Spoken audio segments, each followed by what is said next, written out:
Thank you for joining. How are you? How are the three amigos today? The two amigos today. Good morning. Good. You know that this is already an anticipated event. Every time we do this every month, you know, there's people, and when people are asking, what happened that you didn't do it at the end of July?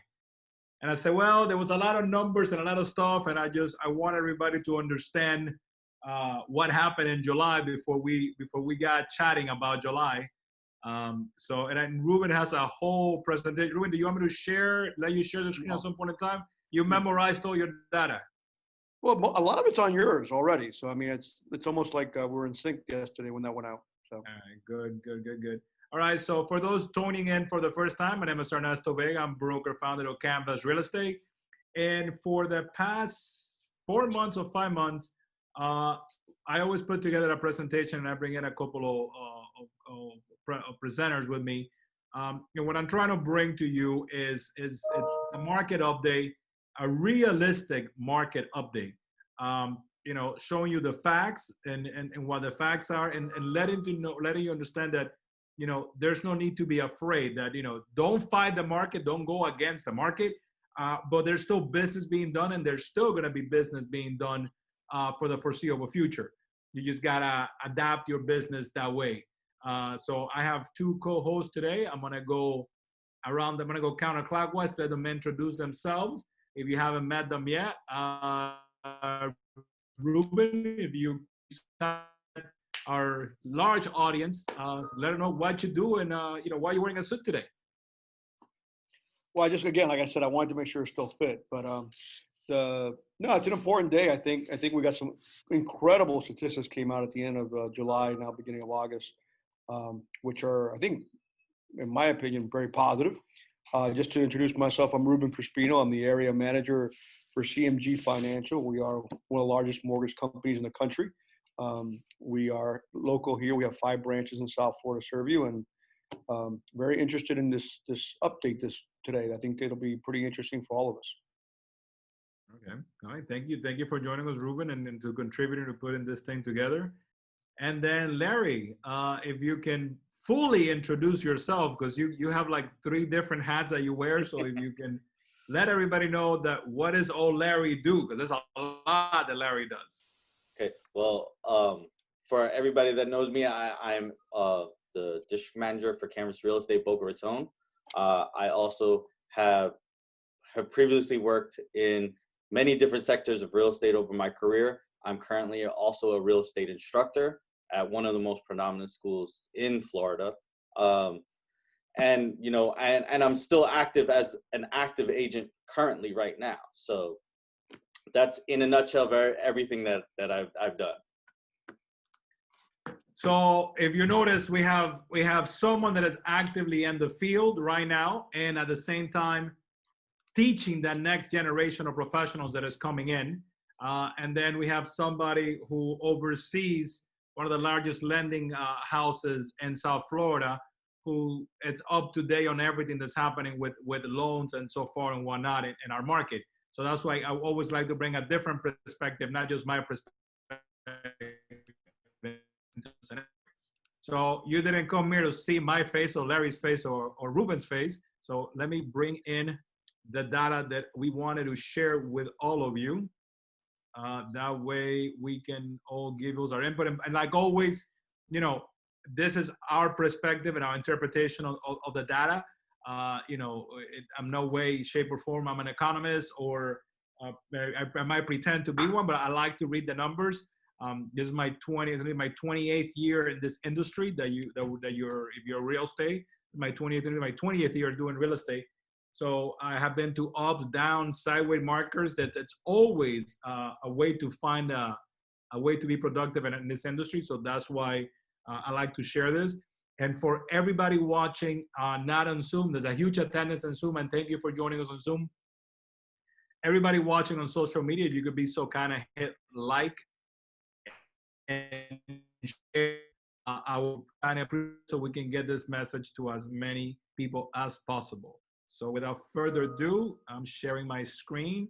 I got everybody there. Let me go to here. Where is my show?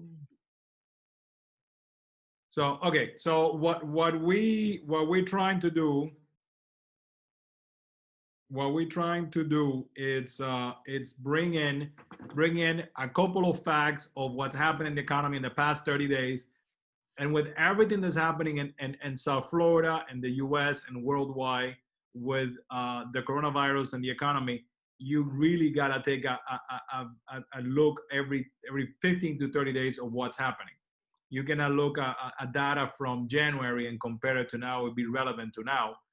If you missed the one that we did with Ruben, what's the name of the gentleman from the appraisal company?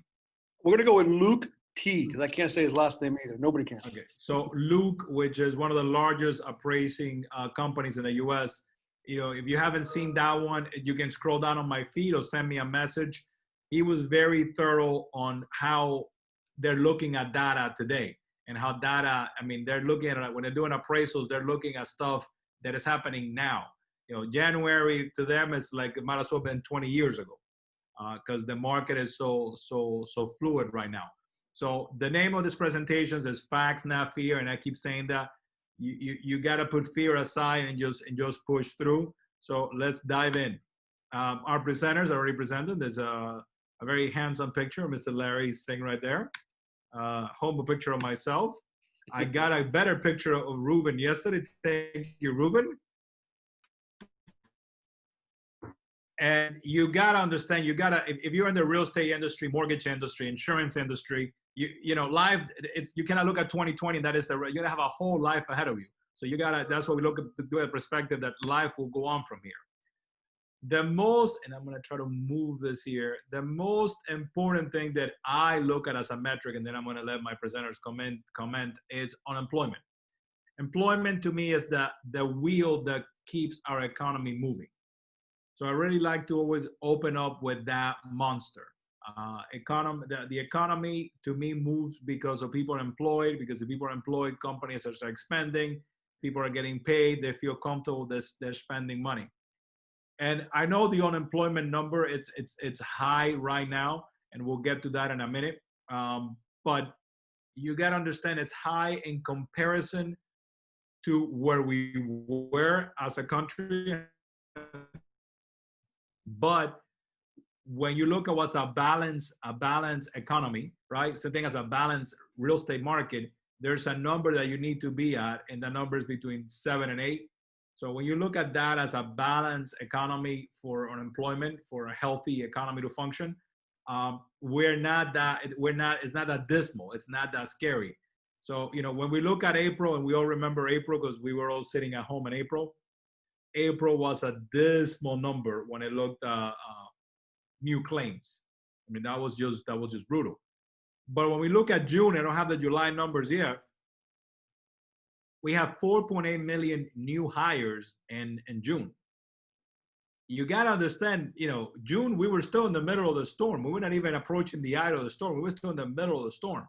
So when you look at the U.S. economy rebounding with 4.8 million new jobs,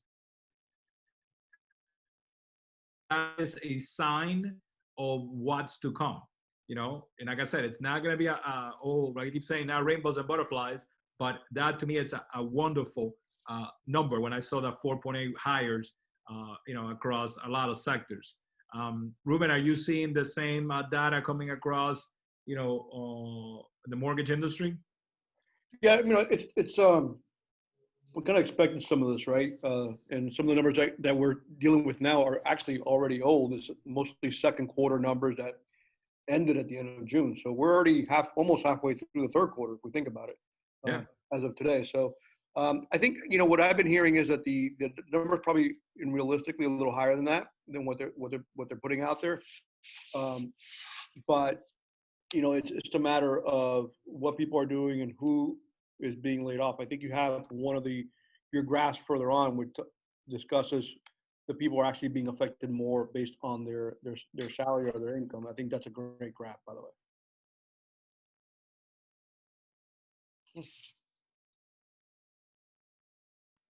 All right. So to me, that was a great number. I mean, and I know that every unemployment person is a household that is suffering. So I have the empathy for that. But when you look long term and you're beginning to see, you're beginning to see that number of rehires, you know that there is the proverbial light at the end of the tunnel. Now, this is the unemployment number as of I think it's the end of June. I don't have the July numbers. Government agencies are taking too long to put out numbers. But when you look at the entire U.S. as an economy, there's our wonderful state of Florida. We are somewhere between 10% right now unemployment, which it's a huge number. But I mean, when you look at Nevada, which is hovering around 20, it goes to show you what happens when an economy is only dependent on service industry and tourism. I mean, Florida has, tourism is a big driver, but there is a lot of other factors that keep it humming. So yeah, if you look at the rest of the South, we are, by far a lot worse than the rest of the South. But at the same time, we have a larger population than most of our neighbors in the South. Right, Larry? Yes, we do. Florida is the fastest growing state in the United States, with more people moving here than anywhere else. We just surpassed Texas earlier this year. And just to add into some of the stuff we're talking about, Ernesto, we have this conversation a lot about, the localization of real estate overall, right? And how local it is. When we look at some of the numbers, nationally, you're at what, 11.1%. Florida right now, their percent of unemployment decreased from 13.7% to 10.4%. Yes, 10.4 is still a big number, but if you look at the trend of where we're going, we're at least moving in the right direction, right? According to the Department of Economic Opportunity, in Florida, we gained 292,800 jobs just in the private sector for the last month, right?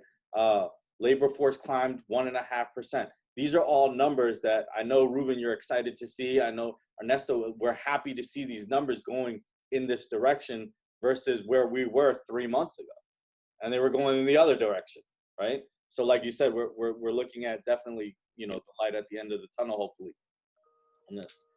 Yeah, I mean, and that quote that I put in there, I mean, 80% of those that were laid off or furloughed at the beginning of this in April, they're still attached to a company. That somebody's still paying them a portion of their salary, because there are companies that want to retain those employees, they don't want to lose them. They're just putting a pause while we're going through what we're going through. Then take it from there. So that is a big number of people that are still semi-attached to somebody. These are the claims, like we spoke about when we were sitting at home between March and April. The claims were spiked, drastically, weekly. But if we go back to the end of June and going into July, you're seeing a plateau already of unemployment claims. Lets you to understand that you have a better job market building out there little by little. It's going to take a lot to rebuild, but if you look at January where we're at, and you look at now going into July, about 1.7 million new claims per week. It's still a lot, but it's a huge.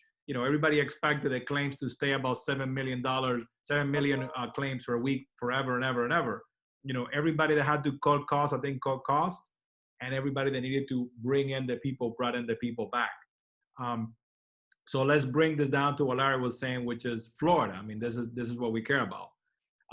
Claims in Florida, this is just Florida, right? We're way down from where we were.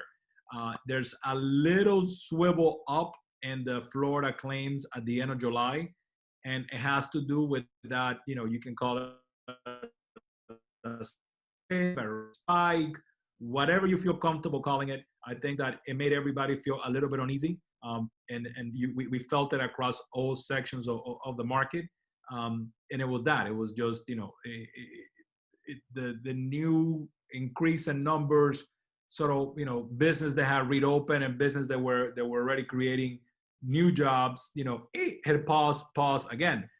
But, you know, we're talking about, you know, we're way down 108,000 per week on new claims, you know. Ruben, how was the unemployment affected? Let's take the purchase market out of the table, the refi market as in South Florida. Have you seen a big drop on the refis, or everybody is solidly employed and moving forward? No, we're not seeing a drop in anything, whether it's purchase or refis. I mean, business is still chugging along very quickly for us and at a good pace. I will tell you though, you know, when it comes to the initial claims and the little blip that you're talking about because of, you know, whatever you want to call it, whether it was an opening or whatever, remember that a lot of the people that were affected by this are the service workers, and in the summer months, the service workers typically have a higher unemployment rate anyway. Excuse me. And that's typically because, you know, we're still seasonal here in Florida to some degree. So you're going to have that little blip that we see every summer with our seasonal workers, which are the highest percentage that are being affected right now. You know, come, you know, the winter time when it's our season, you may see that come back down. So a lot of factors. I mean, you can't look at any of this through a microscope. You really got to open up your eyes and kind of take everything as it comes. As far as the mortgage side, yeah, we're definitely dealing with some people that have lost their jobs or been furloughed or been cut hours or have asked to take a reduction in pay. All it's real and we're dealing with, but most part, you know, the business is continuing to increase for us, whether it's purchase or refinance. Rates are great. Oh, you're gonna have a whole section to plug in grades. And this is a graph that I keep showing every time, and I always say that you gotta take this with a lot of empathy. You know, this is a breakdown of unemployment household income in Florida, right? When you look at that number that Larry said, that 11% in Florida, right? Who are the people unemployed at the moment? You know, the big majority, 40%, it's households with less than $40,000, and those are the ones that need the help the most. You know, those are the families that, you know, need the help the most. But those are the ones that are more susceptible to what happened. Because if you look at families, and this is family household, guys, this is mom, dad salary, and junior. You know, this is over $100,000. When you look at that is only at 13% of those people. Larry, you're the good with math. What's 13% of 11 million? 13%. Come on, Larry. Come on, Larry. You're letting me down. Let's see. Don't ask Siri. 1,430,000. All right. So that is the number of families that, you know, are currently unemployed. That earn over $100,000 a year. About $1 million what? $1,100,000? 1,430,000. 1,400,000. So when you look at a state of Florida, the population that it has, you know, it's literally it's a drop in the bucket. It's not a. So I just want you to look at that, to put that into perspective if you are in the real estate industry. So Ernesto, I just want to say something about that slide. When we look at it, right, and it goes to show you, and it'll tie into a little bit of what we're going into now. When we look at it region by region, right, because, you know, I'm very big on the localization of it. So Fort Lauderdale, the Fort Lauderdale area, as they classified it, in the hospitality industry, in the Tri-County area, hospitality has by far exceeded as the #1 in job losses, right?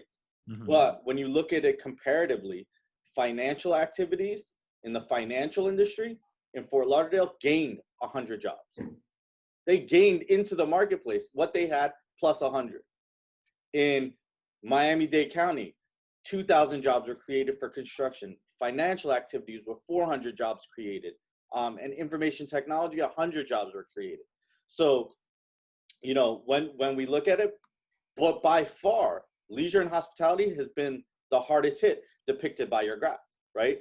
So when we're looking at what may happen as this recovery goes forward, you may see those other sectors pick up in those industries as well, because the new normal, right? Yeah.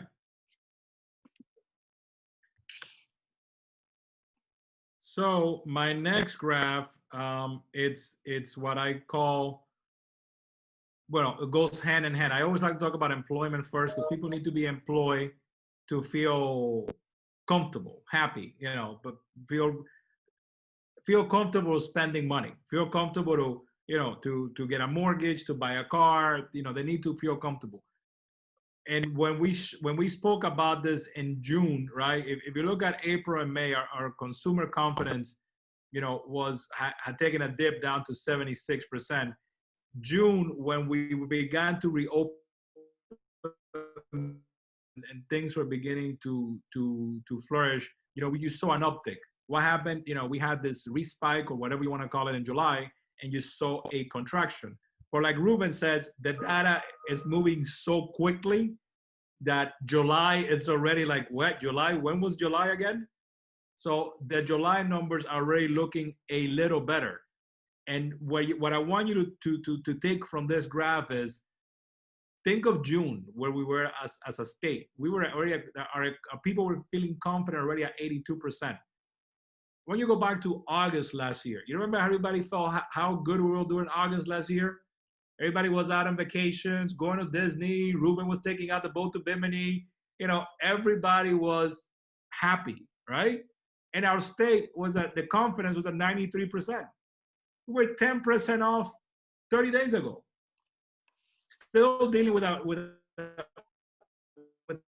issue that we have never had dealt with ever in our history, right? Still had unemployment of 12% in our state. And our residents were feeling comfortable enough to go out and spend money. They have confidence in the future. So the whole point of this ramble that I just went on is, Floridians are very resilient. We are resilient people. We are a beautiful blend of, of multiple diversity from everywhere. And we are a resilient people, and so is our country. So yes, in the middle of all of this, we were beginning to find that path, that happiness. And I think that once we do this again at the end of July and we see August numbers, we're gonna see how the economy in Florida, little by little, will be points away. I mean, Ruben, what's 10 points that? And when you look at this number, nothing, right? Not really. I mean, another one of the things that we're seeing is, while consumer confidence may be lower than we would like, the increase that we see that we do like is consumer savings. So while everybody was going out to dinner, last year and spending money on Starbucks everywhere, they're saving that money. So that's a positive sign that exactly. So they're saving that money, so people have a little stronger savings account where they can lean on against for the rainy day fund, but also, and kind of where we're going with this presentation, I think, is that they'll have the money hopefully for down payment, closing costs to buy a home. Yeah, actually, I didn't include that slide. I got to do that next time. Yeah, savings rates are off the chart. I mean, saving rates and actually Florida, which I looked up, but I didn't add this, Florida credit card debt is down. So people are actually paying their credit cards, paying down their credit cards not to have any debt. So, I think we all going to come out of this crisis thinking a little different, how to go forward through life. But that's us Floridians. We take something bad and we look at the silver lining on it. Yeah. We make it work. We figure it out. That's the place. All right. So the next one, there's no way of hiding it, talking about it. You just got to take it for what it is. And I had a lot of people text me and email me when the GDP came out.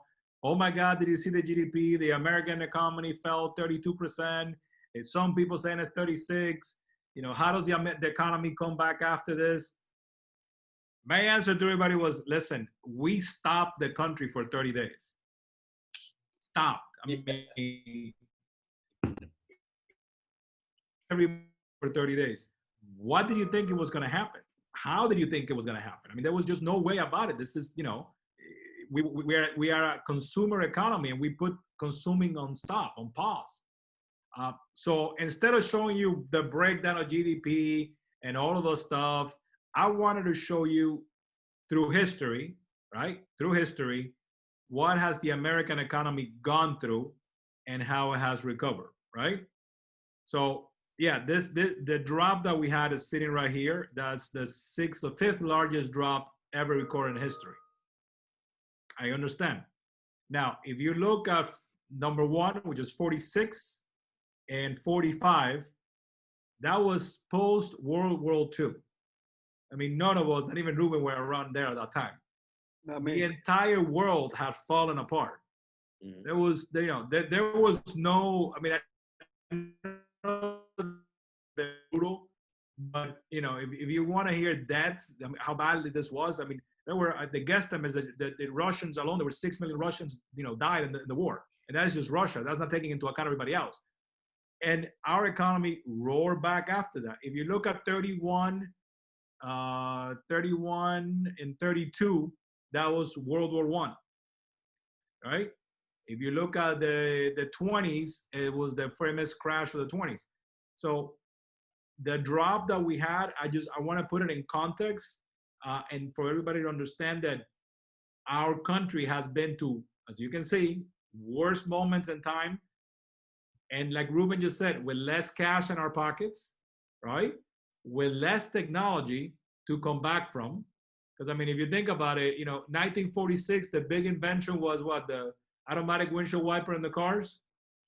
I mean, you get perspective. You know, you can get a Tesla now, which I'm not a fan of Tesla, but the Tesla can literally drive you around town without having for you to drive. I mean, technology has it's really moving meets and bounds like there's no tomorrow. So we have a lot of an industry to carry us forward to come back from here. So what I wanted to show everybody was everything that we have been through as a country, as a nation, as a planet, and how we have always come back after that. You know, well, you make a great point, right? That this whole economy theory, right? It runs in cycles. It has to run in cycles. So you have a period of expansion, then you have a peak, and then you have a recession of some sort, right? Whether it's large or small, over time, that's just the cycle you go through. But you can't have an up if you don't have a down, because you can't always go up, right? So in a sense, if we look at what an economic recovery is, just by theory, it's the growth after a certain period. It's the growth after a recession. It's a growth after the downtime, right? So when you look at that, there are certain indicators that I know Ruben is going, and you will touch on a little later on, that people are going to be looking at to show that if there's growth, and then you can classify what the recovery is, whether, you know, how we talk about all the different types of recoveries that you have. But, you know, people look at this as it's a scary thing, which in a sense it is, right? But the reality is you have to put it into context to really understand it. Like you said, Ernesto, there was 30 days of no business being done. We're on a mandatory close for at minimum 30 days. So what happened to all the product that we created? What happened to all the spending? This has to be contributed into that factor of a 32% drop in that, right? So you started off by saying, you know, how do we recover from this? Open. That's going to be a big recovery portion of it. Is as things start to reopen, you're going to see things start to recover. I just, you know, one thing that I don't have a graph for is the only thing that really grew on GDP is the industry that all of us and everybody listening is a part of.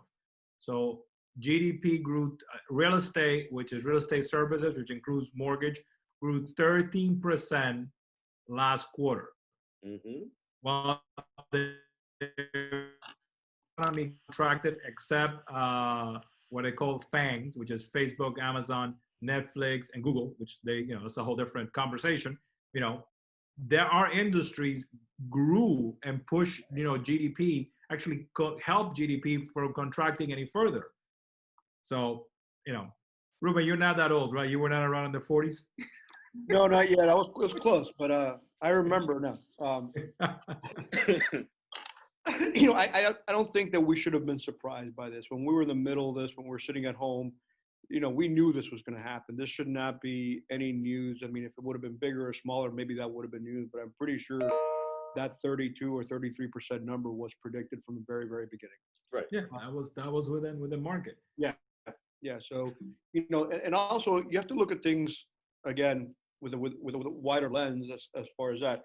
Ernesto, you always say the stock market, the Dow Jones is not the economy. Well, these GDP numbers is not the economy either, right?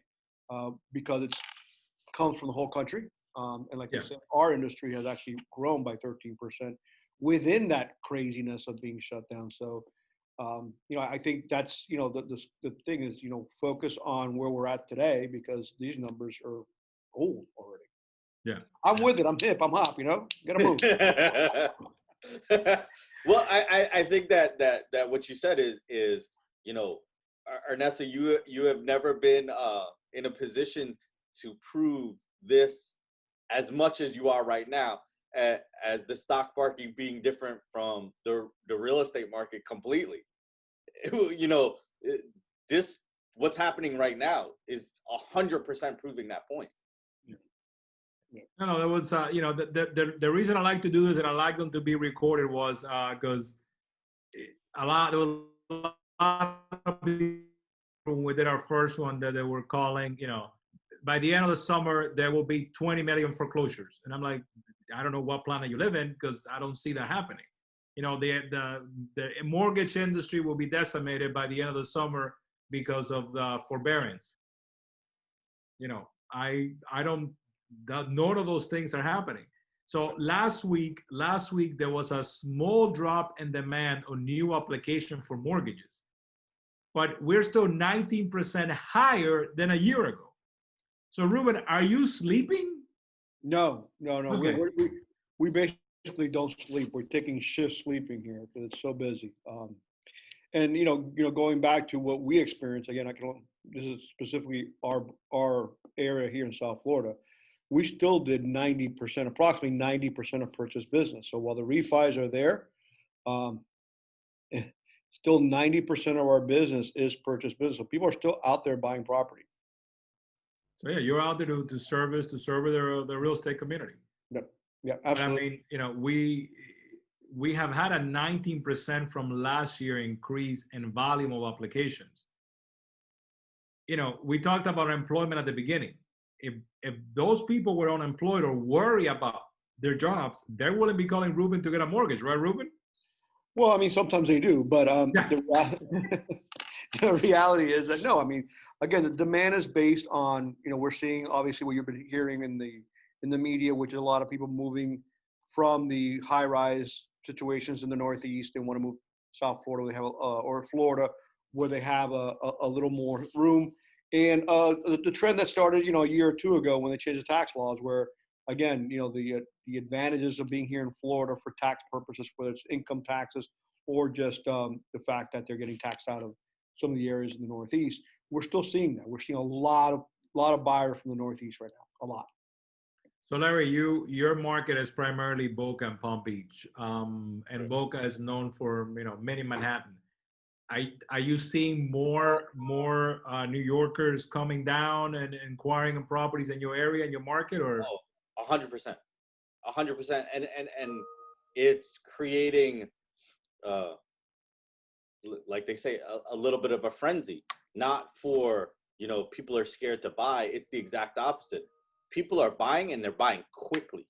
They're trying to get these offers in same day. We had properties go on the market one day. By noon in the morning, and by noon, they already had offers on it. These properties are moving, and they're moving quick. The amount of people that are actually, putting offers in on stuff, it's crazy. It's funny. I mean, I think an interesting stat is that year over year, the June pending home sales, so those are new contracts. Those are people signing contracts in June, is up close to 17% from 2019. That's a big number, okay? 16.6 to be exact. That's year over year pending home sales for June. I mean, that's amazing. And we're seeing it. We're seeing those contracts coming in. So this that I'm showing right now, this graph is what Ruben was just talking about. This is applications for purchases, right? Mm-hmm. And I wanted to show in here, the past, 2011, the years that everybody thought that the things were great, right? So let's look at 2019. Let me try to find 2019. This is 2019, right? Last July, right? We had a dip. You see, we had a dip in applications. We have right now, but look where we are, where the volume is at, right? So you got to understand that this was what everybody was fearing, that V recovery in the mortgage industry and the real estate industry. We had that massive drop, but I mean, we have come back steadily. That's why we're 19% over where we were last year. And this is a graph that, the reason we put this together, the three of us is, and if you want a copy, send me a message. If you're a Canvas agent, it's going to be sent to you. As you're talking to a buyer or you're sitting there in a listing presentation or you're trying to get, I want to share with you what the facts, so you understand that, the sky is not falling. It's dark, but it's not falling. That's my chicken little comment there. And there are multiple factors that play into, how the recovery is going into it. And that it's not just the influx of people, it's, other economic factors that are playing into that as well. So this is the number that if you just tuned in, and because there's a lot of people out there preaching end of times, this is the graph that you should screenshot or ask me for, because this to me is the holy grail of this presentation this time around. In 2009, if you were not in the industry, and if you were, God bless you for still being around, we had a high of sort of delinquent loans, right? They hit close to 11%. As of today, with forbearance built into, I want you to understand the number that we at as a nation. We're at 3.9 million loans in either forbearance or delinquent, a drop of 7% from July. So people that asked for those 3 months are already paying their mortgages again. So it's a number that I want you to understand, that when people are out there telling you there's gonna be a 20% drop in market value, as of today, Ernesto doesn't see it. And this is Ernesto speaking for Ernesto. When this number changes, then I will change my speech. When I see that number reach 10 million, then Ernesto will be like, hey, you know what? Things changed. Inventory is back to 12 months. There's 10 million people that haven't paid their mortgage. Let's throw away the old presentations and come out with a new one. But when I'm looking at August and I'm looking at 3.9 million homes only in default, it's hard for me to understand. Anybody? Come on, this is my favorite chart. Okay, so Ruben, let me just jump in here, and this is what I was talking about a little bit earlier, right? When I said there are other economic factors that are involved in there. So Ernesto, you did a great job pointing out that this number is already dropping. People are already coming out of those forbearance periods, right? So now you've shortened the market even further, right? So the people that you thought were going to go into foreclosure and may add into the inventory we may have to sell, right? Now you don't have that. Now that's even contracting. So that's less people that may potentially go onto the market, right? Then you add in, because I was reading an article the other day, and I heard a very great position that I've really never heard anybody take. The government has been printing so much money. People talk about hyperinflation and stuff like that. They're expecting inflation to be around 2%. Okay, if we say that, right? How do you avoid inflation? people as an investment will put cash into real estate, right, to avoid the inflation, because typically on a year-to-year basis, you're increasing at least 3%. So you have a margin of 1% that you're avoiding inflation to. So now you're having all those buyers now come into the market. So that shortfall of what we have as inventory is now becoming greater and greater, because the number of buyers are increasing so rapidly, because it's not from one sector. It's not just from northerners coming in. It's also from other people using real estate as an investment tool to avoid the inflation portion of it. And additionally to that, you have now people that you were expecting to go on the market not going on the market. So Ruben, you're about to go crazy, because you have 10 million, and I'm just making these numbers up for example purposes, but you have 10 million buyers and 300,000 houses. So what do you expect to happen? These prices, instead of going down, are going to trend up. And like I said, that's just my opinion, but so far, that's what we've been seeing.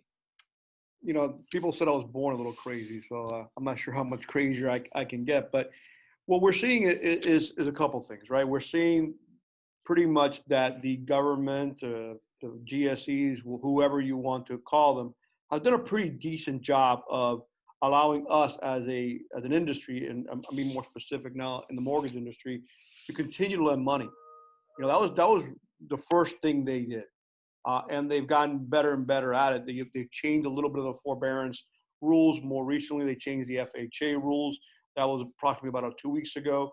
So it's allowing us to continue to lend money. And we all know that regardless of what happens, it's all about liquidity, right? So if you have liquidity in the market and we can lend, well, it makes everything a lot easier.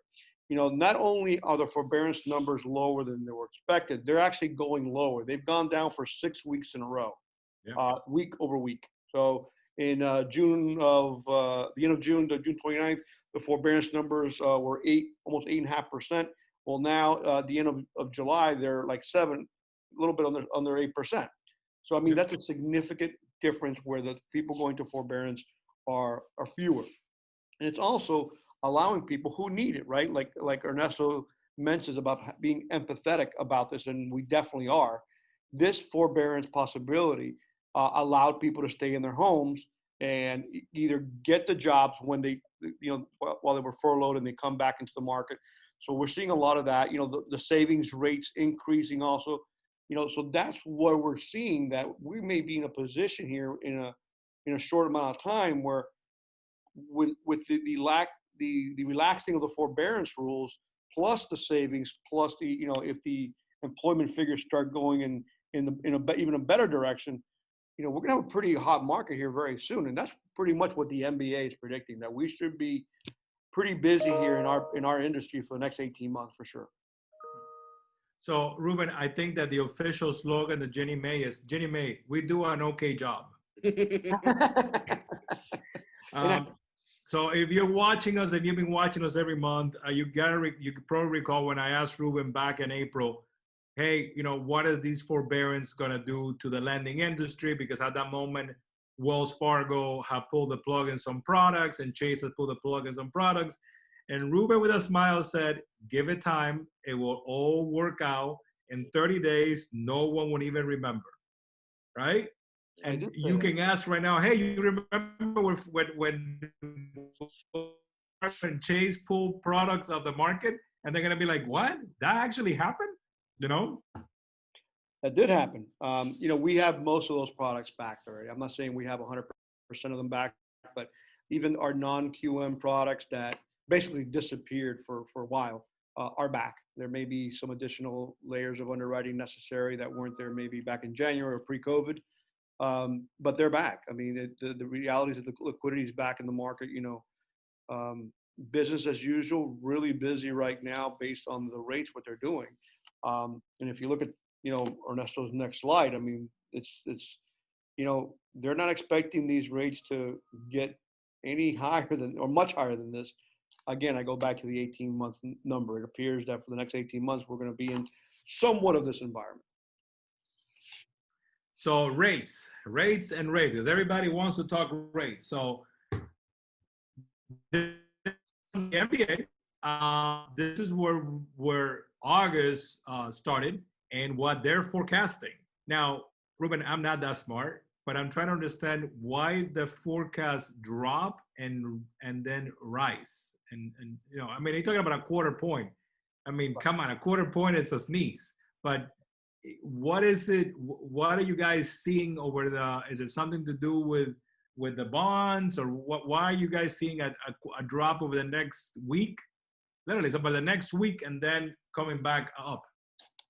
I think your next, I think the next slide, the one after that, kind of tells the true story. Okay. It's, you know, the government has really softened up the Fed rate, and if you know we're about a point and a half or so, I mean they're down basically to zero. But if you look at the 30-year or the 10-year bond is still super low. I mean, at some point we do expect it to go up. And I want to point out the word is forecast. Nobody's got that you know, that crystal ball. Right. And if you do, please let the three of us know. Yes, I need it for about 15 minutes. I just need 7 numbers. That's all. Just 7 numbers. But you know, it is a forecast, and I think, you know, we have continuously forecasted or predicted that the rates will jump up a little bit, and that hasn't happened.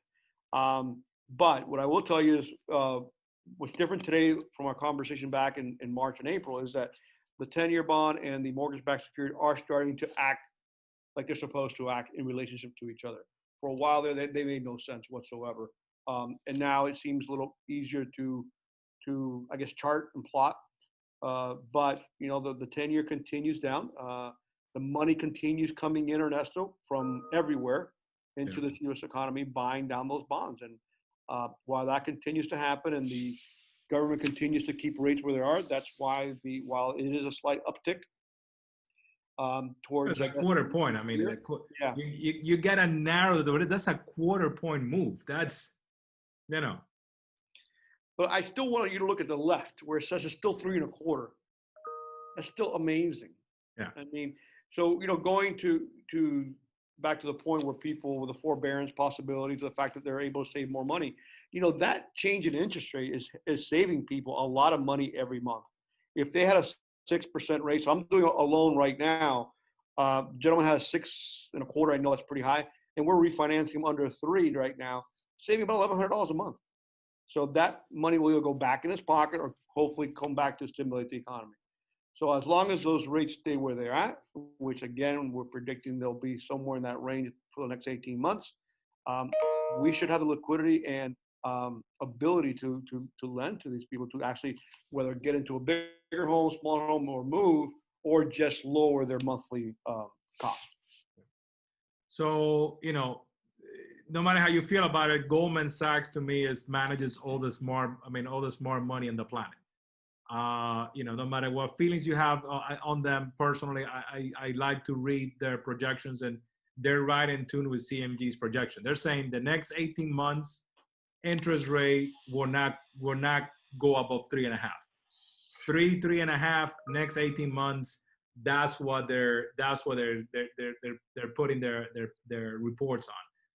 So if you're looking at a year and a half at 3.5 rates, guys, that's a beautiful thing, you know, for all of our industries, and to maintain home ownership, which home ownership changes a person, changes a neighborhood. That is a great number. Yeah, and just for the record, that's the MBA. New construction. That's CMG. Okay. So new construction, which had, you know, taken a pause, same, you know, like Larry said, nothing happened in April. Everybody sat home in April, you know, nobody did anything. And needless to say, new homes, when it comes to new construction, new permits, jumped 17% in June. So it's like everything that was held at the gate was released. And we see it in South Florida with builders coming back up. If you were with us last week, we had the Related Group with a brand new project breaking ground, a beachfront project in Pompano. So although we are still 4% below in new construction from 2019, right? You got to understand that, you know, it's not as easy as for a Lennar or D.R. Horton or Toll Brothers to hit pause for 45 days and then say, okay, guys, let's get back to work. It's a little bit more complicated. But once again, a very robust number in new construction. I know South Florida, it's challenging because of our landscape. There's not that much land available to work. Ruben, I know that you guys work with a couple of developers. How's the traffic been at those sales center? What are you guys seeing as visitors and inquiries? Yeah, on one of them specifically, while it was kind of slow through the end of the fourth quarter of last year, I believe they sold out within the last quarter. So it's they had some existing inventory, and they're gone. They're gone at this point. So they're actually doing very well. Again, it is what it is. I mean, they people are just looking to upgrade. In this particular one, we're seeing a lot of people, local people, like Larry said, upgrading to newer, bigger homes. I think, you and I talked about it in March or April that, people were sitting in their houses and for a long period of times and getting sick of their couches, right? Which is what happened to me. I went out and bought a new couch.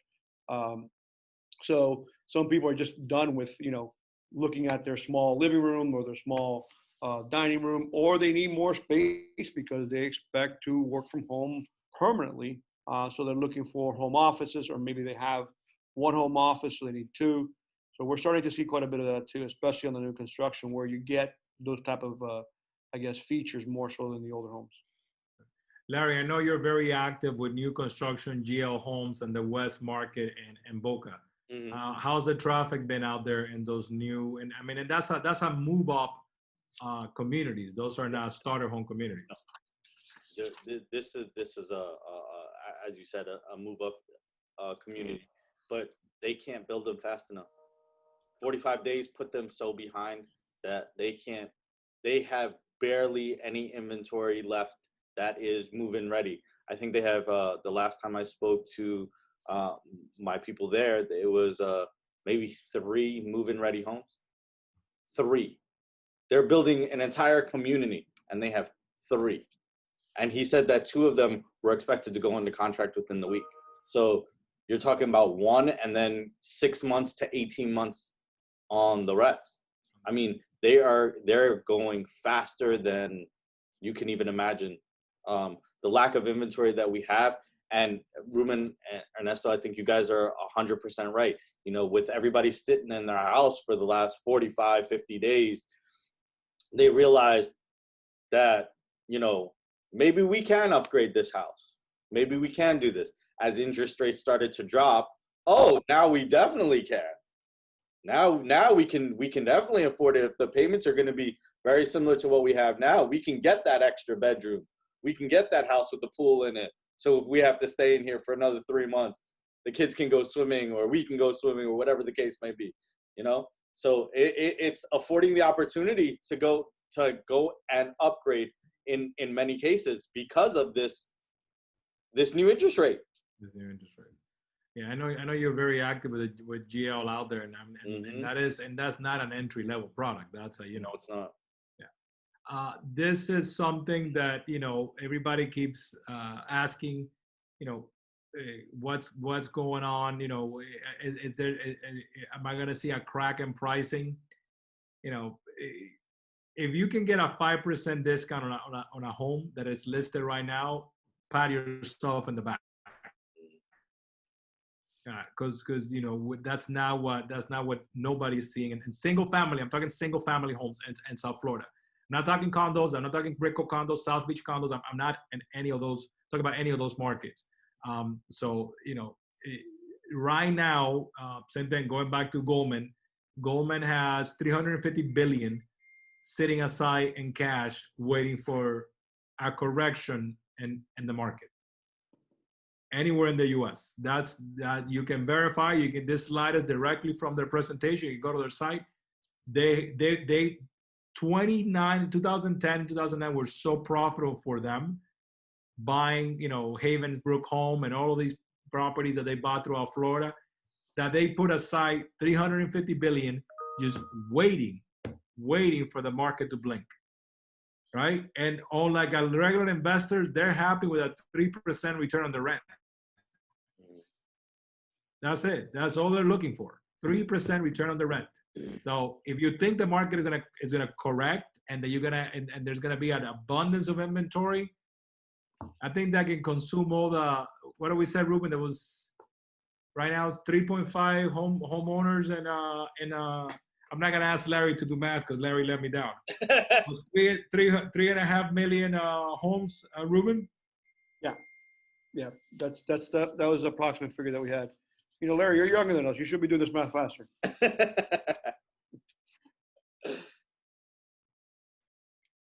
All right, that is $13 billion in real estate and forbearance loans right now. There's 350 billion waiting for that. They won't even blink, once, and they can write a check for that. They can literally take over all those loans, and they didn't even notice. So that's why I feel the market is where it's at. But and Ernesto, this is what. If even if we talk about that, right? Even if we say, okay, the 7% of forbearance, assume every single one of them, right, goes into foreclosure. Just make the assumption, right? Mm. We're so far behind on inventory that may even just stabilize. It may not push it into a buyer's market. We're so far behind on it. There's so much demand and not enough inventory right now that, so many other factors have to play into that. And we're talking worst case scenario because that's what we're playing right now. But I just don't see it. I don't see, they're waiting for this crack to happen. I don't see it happening. My opinion. So for everybody watching, you're showing them properties and they're like, they want to lowball every home you're showing them. Take this screenshot and share it with them. Say, listen, I want to share with you the numbers from July so you understand what is happening in the real estate market out there, right? This is July. Buyer demand is up 8.5. Inventory, and Larry and Ruben keep saying this over and over if you listen to the whole presentation. Inventory is down 32%. Remember, we needed an increase of 70%. I think we need an increase of 100%. Just to get to a balanced market, not to get to a correction market, to get to a balanced market. We had a 32% in July of homes disappear. And they were bought. Now that they're not for sale, they were bought. And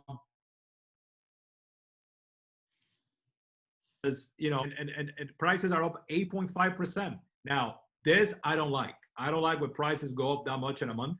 I think that should be a yearly number.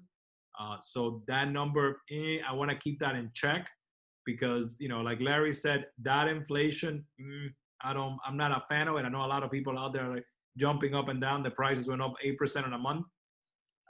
That is not because that affordability begins to get eroded.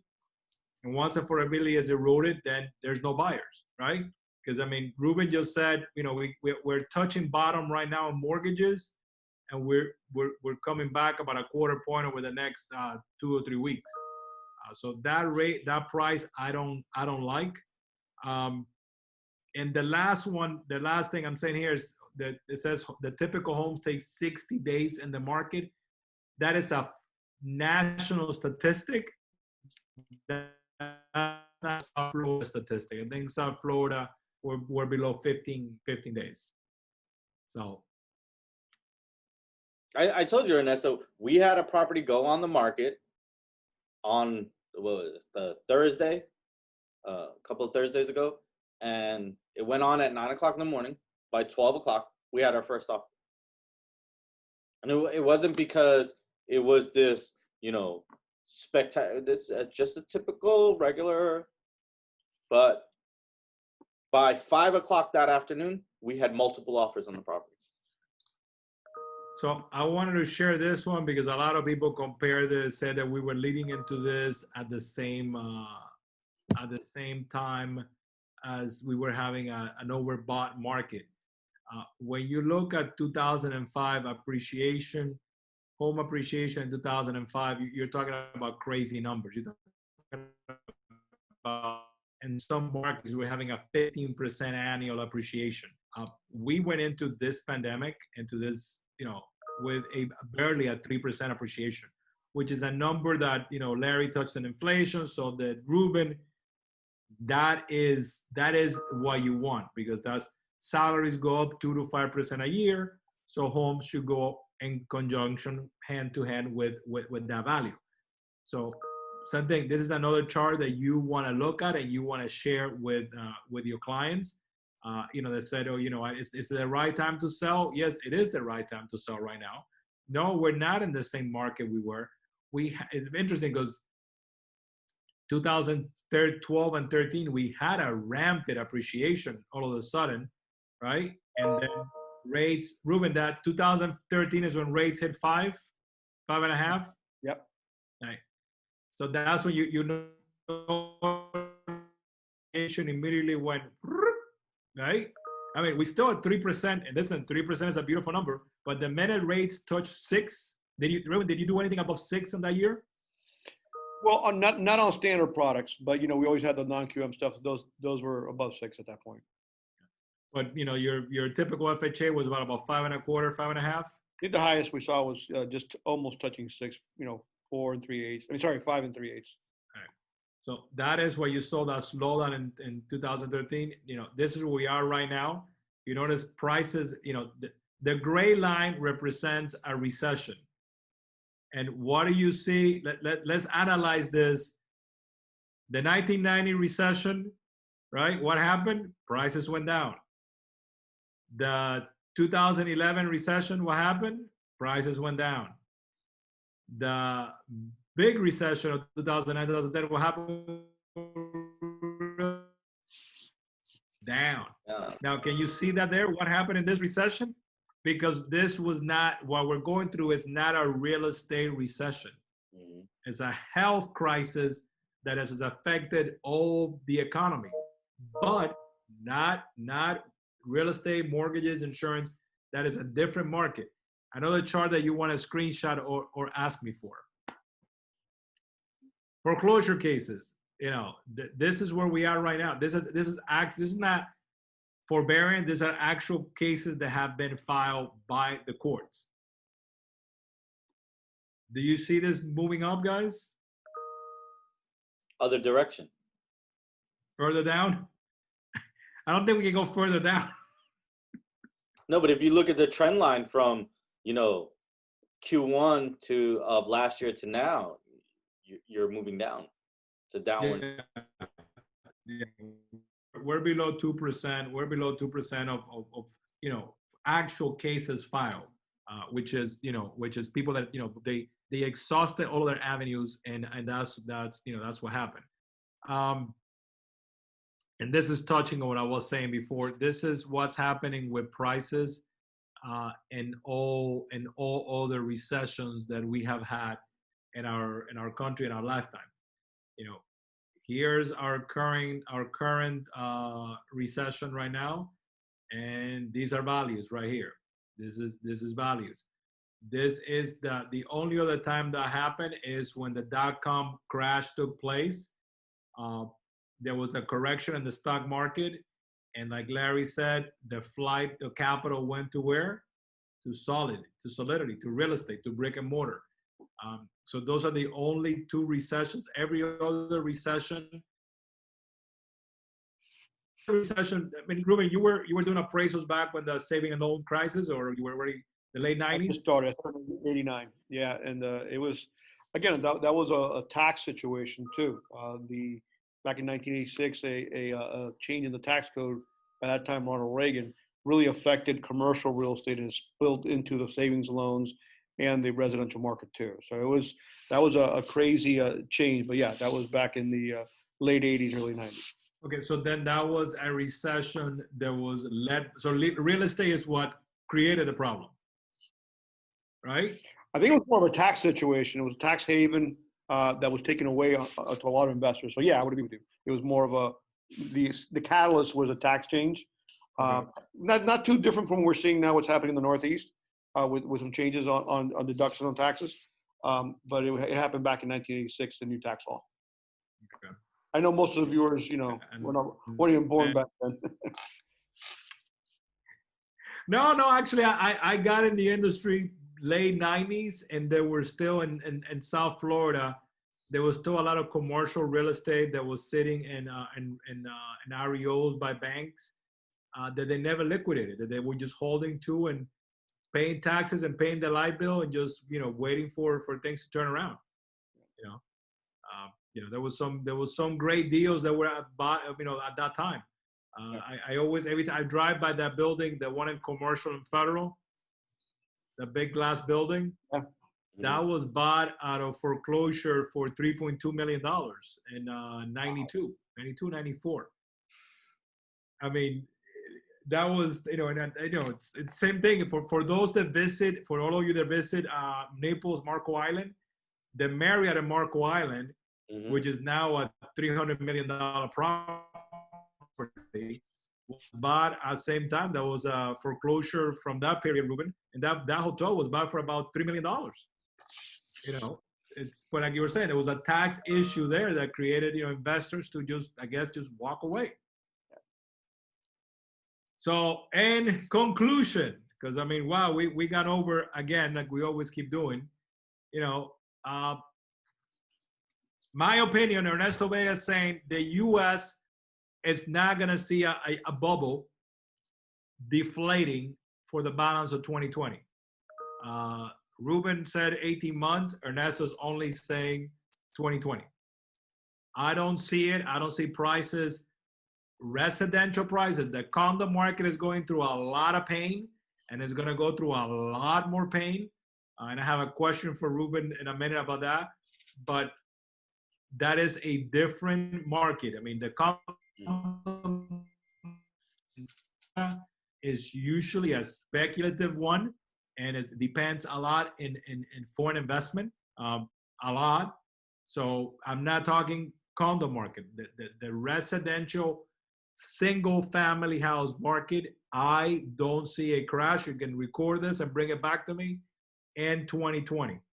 January, end of 2021, we'll have a different discussion. Broward prices, there's a lot of demand and no inventory, so I see prices keep moving up. And like Larry just said, in some markets, I am seeing, bidding wars.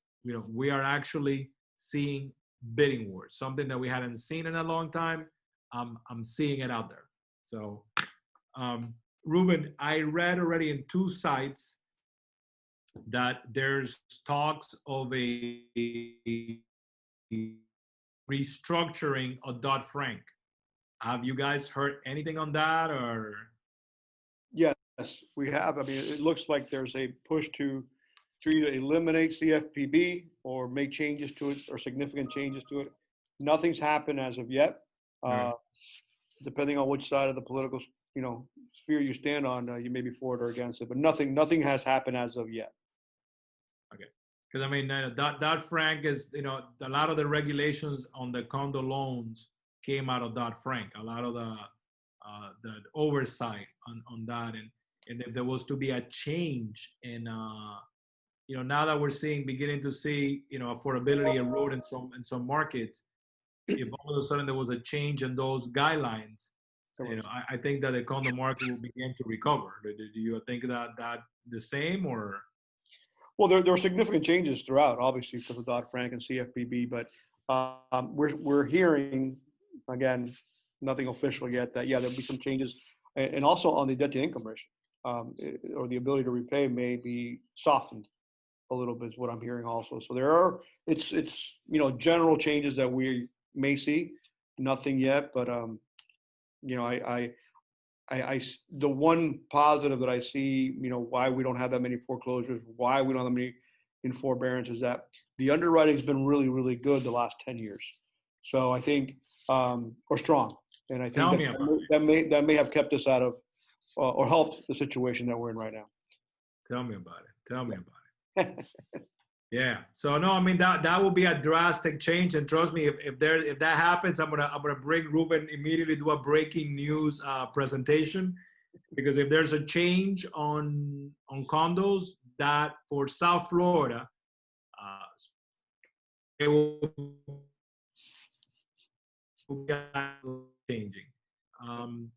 Now is when I'm going to go to questions. Let me exit the presentation mode. Have any questions that and answer. I want to thank all of you guys for jumping in today. I know it's get it because I know right. Let me come here. Let me see if there's any other question. Here you go, Ruben. Question. What are rates at? And I'm not going to answer for Ruben, but the rates depend on your buyer. That when we're looking at those charts, that this is not a little box that everybody.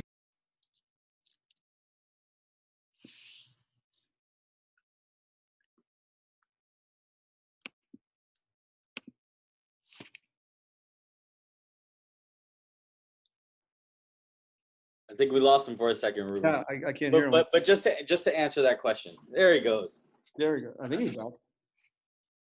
No, the rates are great, man. They're depending on the buyer, like Ernesto said, and depending on the property too, right? If they're buying a primary residence, it's very different than buying an investment property or a second home. So they're just excellent. That's going to say the rates are excellent. There's no number needed to be attributed to it. They're just very, very good. We keep saying that we've never seen them this low, and they keep going lower, but now's the time. The investment on a primary residence has a lot to do with securing your money, like you mentioned, especially if we're having an issue with inflation or possible issue with inflation. But it's also about use, right? We're seeing a lot of it, people going back to the use. They need that extra bedroom so they can work from home, or they got to get into a specific school district for their kids, regardless of whether they go to school or it's all going to be online. But yeah, that's kind of what we see. The reality is, the rates are excellent. They're going to be excellent for the next 18 months, and that's all I'm predicting. And it's not even me; it's the NBA, just to make sure we'll asterisk I don't get sued later. Going back to what Ernesto said about the condos, the condo market is still pretty decent. I mean, as far as lending, yeah, there are a few more restrictions on a condo than there is a single-family home, but we're getting past those roadblocks pretty easy. Most condos nowadays are a lot better shape than they were, 10 years ago or 8 years ago. So we're doing a lot of condo mortgages, whether it's on a refi or on purchases. So it's definitely a lot easier. Did we get him back? Yeah, we got him back. He's on mute though. I got a Ruben, they're asking for your crystal ball. Let me find So I have a ball. question for both of you, and I really want your opinion on this. And it's more of, let's say there is a repealing of Dodd-Frank, or if there's not, right? And we still have these spot checks that we can use on getting condos approved.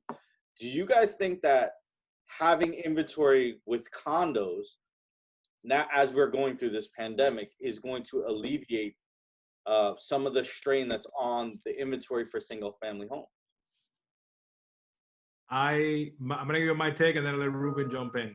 So let's say that there is not a complete repeal of Dodd-Frank, but there is some amendments. Mm-hmm. And all of a sudden, lenders can lend to condos with 5% down and take some of the other restrictions out of the way. Then you're bringing a more affordable product, right? And then all of a sudden you have, let's talk about Weston, for example. It's an inventory of about $240,000 condos that right now you need 35% down payment to buy. All of a sudden you can buy, which means you need 70 grand.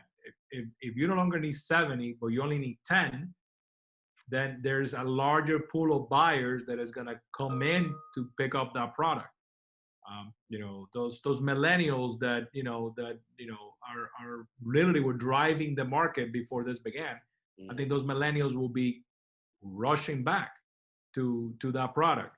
So Yeah, and like I said, we're doing a lot of condos, even with 5% down. Like I said, the condos are in better shape. The associations are in better shape than they've been for the last 10 years.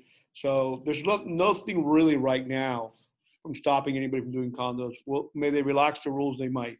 We're doing a huge percentage of condos. I did see a statistic that finally has happened. The predictive new buyer is going to be the millennial. That's where we're going to see our business going forward. They finally decided that they want to move out of the basements and garages from mom and dad and buy their own place. So that's really where is going beyond the rates. That's where we're going to see our growth is the millennial buyer. They finally hit that window, and that's what's being predicted. So if you have that that market, start getting on social media, start getting after that market because it's getting strong, and they're the biggest market we have, right? The millennials are the biggest group ever. As a matter of fact, we'll see how this pandemic affects population, but there is a statistic that they're expecting about 500,000 less children born next year because of the pandemic. So this will have an effect on us, maybe 20 years from now. Hopefully, I'll be retired, and Ernesto and I will be playing golf some more. Ruben, they're asking, I know there's still some restrictions on travel, but are foreign loans back again? Yeah, okay. Foreign national loans are back again. Absolutely. At pretty much the normal rate. Same kind of issues depending. We got to know which country they're coming from. There are some country-specific restrictions, but we're doing foreign national loans today. Absolutely. Okay. All right. Well, I'm sorry for everybody that we ran over. There's a lot of information to unpack. If you're a Canvas agent, don't worry. This presentation is going to be emailed to you as soon as it's over. And if you're not and you're interested in receiving the PowerPoint, listen, the PowerPoint is not branded, so you can use it for whatever you need. What we try to do once a month is we want to reassure everybody that, yes, there is troubled times ahead, but we're walking into all these troubled times in a solid ground.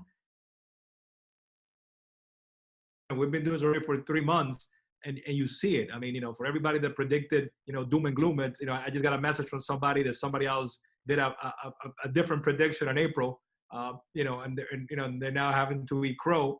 Ruben has said it, and this is not a political statement. I think both sides of the fence have been very proactive, and something that we didn't see in 2009. It's, what's got to get done, let's get it done. I know that, trust me, a lot more could be done. I don't want to get a message on that. A lot more could be done. I agree, but a lot has been done, and that's why, we are where we are in our market. That is my comment in closing. I will be back again with this same report at the end of the month to share with everybody. And those are my closing statements. Ruben and Larry, if you want to say anything as a closing statement, we say goodbye. Just be safe out there, everybody. Be smart and happy selling. Yeah, nothing really. Just everybody be safe. Good luck to everybody. All right. Stay safe, everybody. Stay tuned.